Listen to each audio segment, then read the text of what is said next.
Kembali berjumpa dengan Anda semuanya, dan tentu saja masih di program Bible Everyday. Hari ini saya mengajak Anda untuk melanjutkan pelajaran kita. Kita sudah tiba di Zakaria pasal yang ke-8. Judul perikopnya sangatlah menarik, keselamatan bagi Israel. Kenapa muncul keselamatan bagi Israel? Karena menurut sejarah tentu saja kita tahu bahwa berulang kali bangsa Israel jatuh ke dalam dosa. Mereka menyembah berhala, mereka berpaling daripada Tuhan, bahkan meninggalkan Tuhan. Itu sebabnya Tuhan menyerahkan bangsa lain untuk menyerang, menindas, bahkan pada satu titik tertentu menyerang dan menghabiskan semua apa yang ada di Israel sana. Sehingga bangsa Yehuda pun ditawan berada dalam pembuangan di Babel.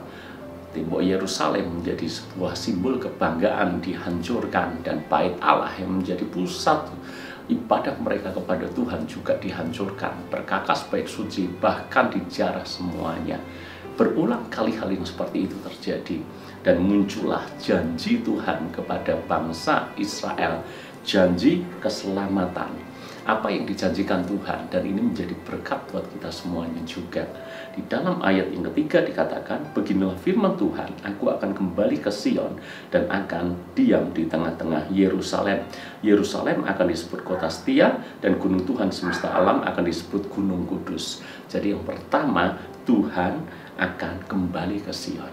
Artinya Tuhan akan menyatakan kuasanya, kasihnya, kemuliaannya kembali kepada Sion. Tidak hanya menyatakan kuasa kemuliaannya buat Sion, tetapi juga Tuhan akan diam beserta dengan mereka. Dia menyatakan bahwa dia adalah Allah Immanuel, Allah yang menyertai umatnya. Dan tentu saja ini janji yang indah, janji yang luar biasa. Tuhan kembali bersama dengan umatnya. Kalau umatnya bersama dengan Tuhan, segala sesuatu adalah mungkin, segala sesuatu adalah mujizat. Demikian pula halnya dengan hidup kita. Kalau Tuhan bersama dengan kita, Dia Allah Immanuel, Allah yang menyertai kita, maka perkara-perkara besar akan terjadi di dalam hidup kita. Bukankah itu janji yang indah buat kita semuanya? Dan yang kedua dikatakan seperti ini, ayat yang keempat. Beginilah firman Tuhan semesta alam, akan ada lagi kakek-kakek dan nenek-nenek duduk di jalan-jalan Yerusalem, masing-masing memegang tongkat karena lanjut usia. Akan ada lagi kakek dan nenek. Berarti menunjukkan sebelumnya tidak ada kakek, tidak ada nenek. Mereka umurnya tidak panjang. Kenapa tidak panjang? Karena terlibat peperangan terus, sehingga belum waktunya mereka menjadi tua, mereka sudah mati. Namun janji Tuhan dinyatakan kepada mereka bahwa akan tiba waktunya mereka akan lanjut usia. Ini adalah berkat yang luar biasa. Maka Tuhan pun menjanjikan hal yang sama. Hidup Anda, hidup saya diberkati sehingga kita bisa lanjut usia dengan keadaan yang baik, dengan kesehatan yang baik, dengan damai sejahtera, dengan damai sukacita. Dan janji berikutnya kita temukan di dalam ayat yang kelima. Dan jalan-jalan kota itu akan penuh dengan anak laki-laki dan anak perempuan yang bermain-main di situ. Sebelumnya tentu saja pemandangan seperti ini tidak ada, karena pada waktu itu mereka terlibat peperangan terus-menerus, sehingga tidak mungkin di jalan-jalan ada anak kecil. Mereka harus ada di rumah, bahkan mereka harus bersembunyi. Namun sekarang ada janji Tuhan, jalan-jalan di kota itu akan dipenuhi dengan anak kecil yang sedang bermain.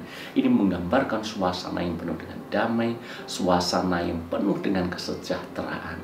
Janji Tuhan yang indah. Lalu kemudian dikatakan ayat yang ke-7, beginilah firman Tuhan semesta alam, sesungguhnya aku menyelamatkan umatku dari tempat terbitnya matahari sampai kepada tempat terbenamnya, dan aku akan membawa mereka pulang supaya mereka diam di tengah-tengah Yerusalem, maka mereka akan menjadi umatku dan aku akan menjadi Allah mereka dalam kesetiaan dan kebenaran. Ini menjadi penutup janji yang luar biasa yang diterima umat Tuhan. Mereka akan menjadi umat Tuhan dan Tuhan akan menjadi Allah bagi mereka. Tuhan akan mengatur supaya mereka bisa kembali pulang, membangun kembali bait suci, membangun kembali tembok Yerusalem yang runtuh, dan memberikan keamanan, kesejahteraan bagi mereka. Janji yang sama diberikan kepada saudara dan saya. Ketika kita berlaku setia dan hidup benar, maka janji-janji ini akan menjadi bagian dalam hidup kita. Maka kita pun akan mengalami yang mana Tuhan akan berdiam bersama dengan kita, menyertai kita, menolong kita, menjadi perisai bagi kita, menjadi pembela bagi kita.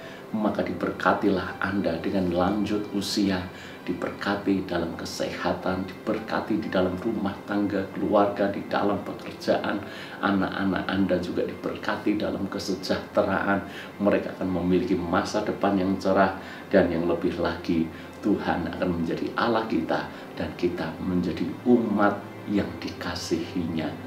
Berkat ini akan menjadi bagian hidup kita.